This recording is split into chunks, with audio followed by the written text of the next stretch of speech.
The Engineer's Thumb.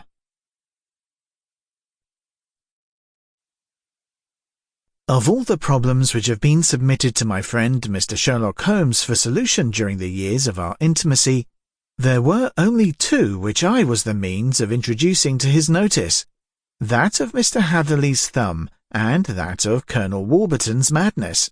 Of these the latter may have adorned a finer field for an acute and original observer, but the other was so strange in its inception and so dramatic in its details that it may be the more worthy of being placed upon record, even if it gave my friend fewer openings for those deductive methods of reasoning by which he achieved such remarkable results.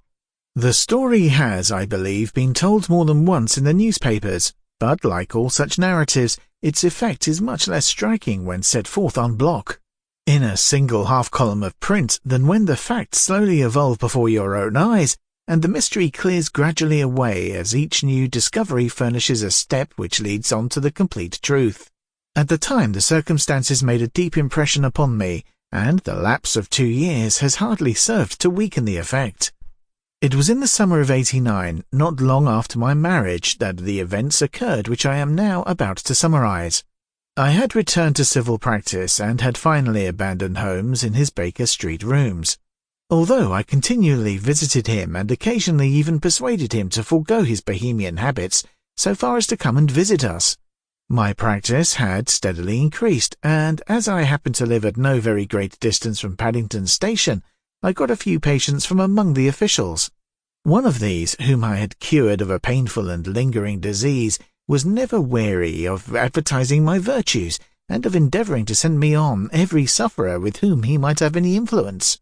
One morning at a little before 7 o'clock, I was awakened by the maid tapping at the door to announce that 2 men had come from Paddington, and were waiting in the consulting room.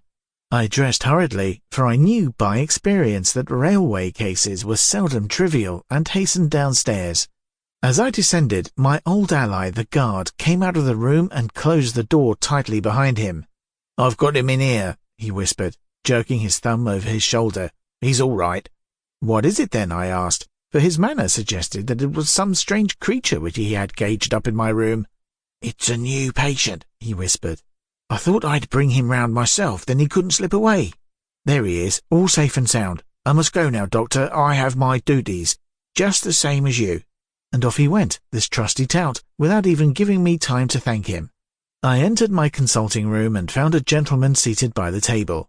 He was quietly dressed in a suit of heather tweed with a soft cloth cap, which he had laid down upon my... Sample complete. Ready to continue?